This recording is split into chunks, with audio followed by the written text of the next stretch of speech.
Why is Queen Donna Jackson here at Porto in Portugal for the Wine and Tourism Conference International, and I'm talking to some winemakers and brands in Portugal about wine branding and of course what you know, personal brand online. That's what I do, and I'm here with somebody really interesting today. I'll show you the card because that'll be the best pronunciation, because I'm not good at pronouncing in Portuguese.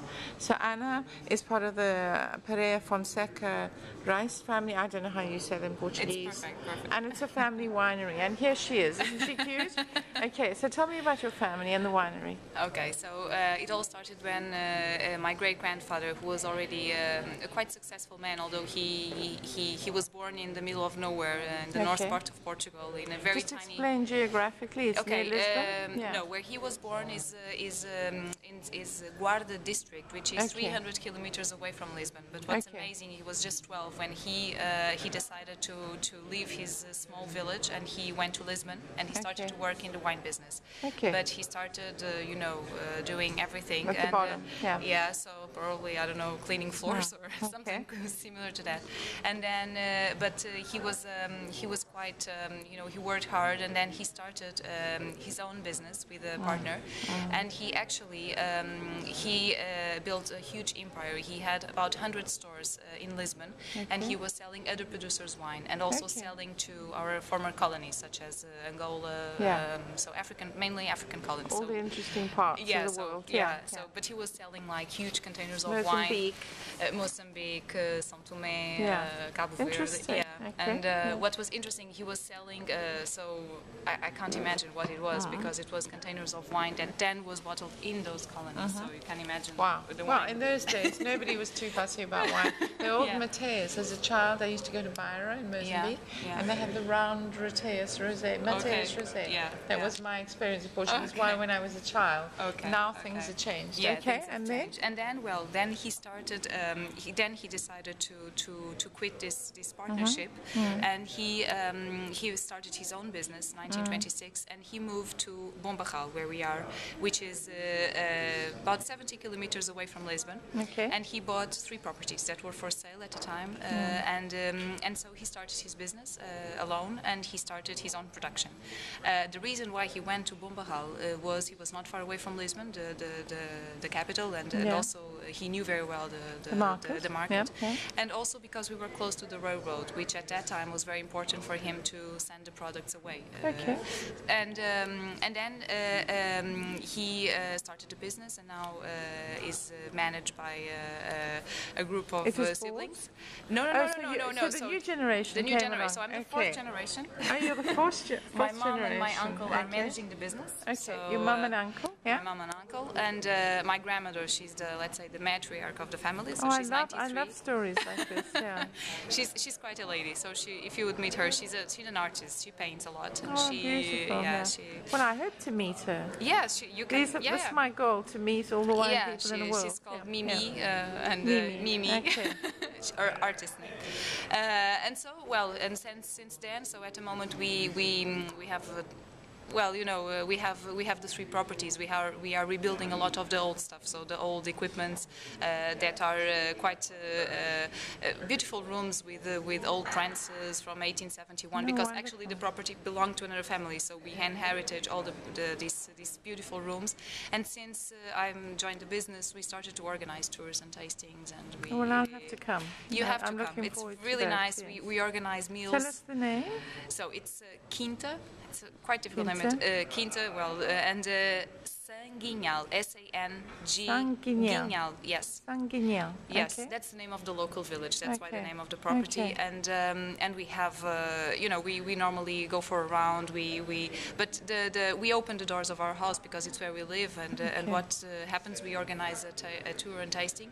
And at the end, if people want, they can have lunch with us. So my mom cooks for everybody. Oh, wonderful! So it really is a family wine business. Yeah, it's a family business. Okay, I'll put the link up when I edit the videos. so that everyone can see. It's something nice because it was a way to make a profit out of a place that was not being used for anything. And tell me about your wines. Yeah, well, the Lisbon area has something very nice about it because since we are close to the Atlantic, we have this nice breeze always coming from the Atlantic. Cool breeze and lovely long days. Yes, and humid, very humid this region. But we actually preserve a lot of the fruity flavors of the grapes, so they are very nice wines to be drunk. Give me an example of the wine that you think is your flagship wine. Okay, maybe I'll say two. One, because they are opposites. So one, it's what people call light wine. We have a category of wines that are called light wine. They have less alcohol, just 10%. In this case, it's produced with muscatel. Yesterday we tasted muscatel grape, which is very floral. It's a little bit sparkling, and it's a huge success during summertime, especially because we are close to the harbor in Peniche, and so we eat a lot of fresh fruit, seafood and fish, and so it's lovely during summertime. So it combines beautifully with fish and seafood? Especially seafood. Okay, tell us the name of this fresh, lively, sparkling wine with muscatel that you say, your success wine. That I love to drink. Just it's really drinkable. It's lovely. It's Sotal. And it's good with seafood. And so I'll link that up for you so you can see where it is. Yeah. Okay. And the other one, it's a Reserva, and it's one of the oldest labels that exists in the Portuguese market. Really? So we preserve the old label and since 1926. It's called Quinta das Cerejeiras. And cerejeiras means cherry trees. Okay. And this is the name of the beautiful property where my And great-grandfather... what's the grape? It's 3 grapes. Okay. Castelão, Aragonês, like Tempranillo. Yeah, Tempranillo. And Touriga Nacional.